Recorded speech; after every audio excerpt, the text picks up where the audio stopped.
And lastly, real quickly, can you move into another relationship if you haven't healed from your past one?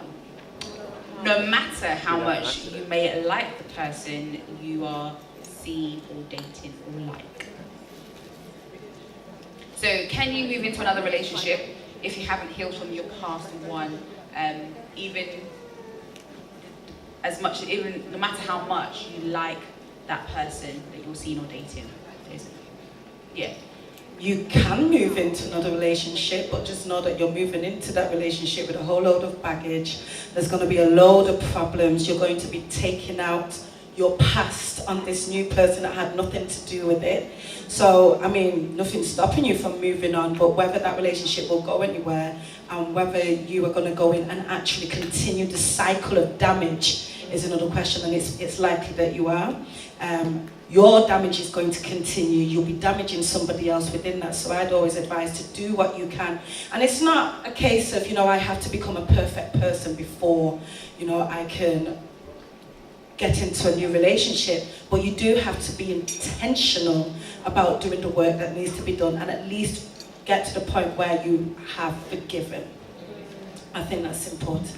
Right. That's where it's important for you to really let your other partner know what you've been through. Because if they don't know and you start acting a different way, they might take it personally. But if they understand the full nature of your past and are starting a relationship with you, then they'll be more patient and more understanding to even help you get out of that situation.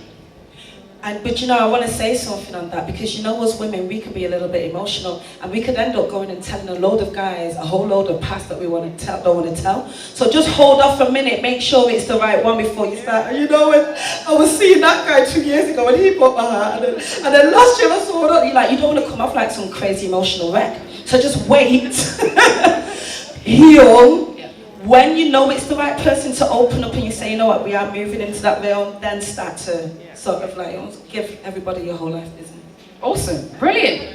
Okay, does anybody have any questions to put to the panel? Anybody want to raise? Oh, hello. Is relationships about timing in people's lives?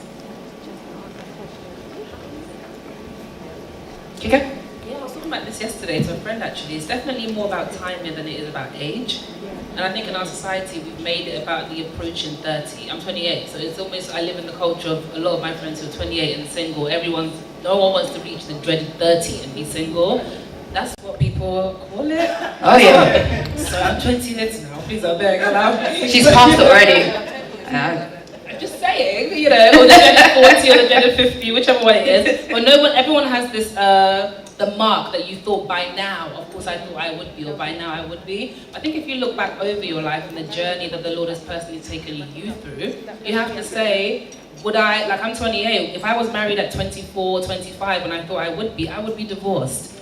Because on the outside I was okay, but internally, there's stuff the Lord has shown me that was not okay. And if somebody got that close to me, that person would have seen that. So is it about timing? In my life, it's about timing. I think it's about individual timing. Does that make sense? So your friend might have been married at 25 or relationships, and for you, it might be 35, 45, because you weren't ready. And not necessarily because you weren't ready in society standards, but you weren't ready for the sort of marriage God has called you to, and what you need to be. So yeah, I think it's definitely more about timing than age.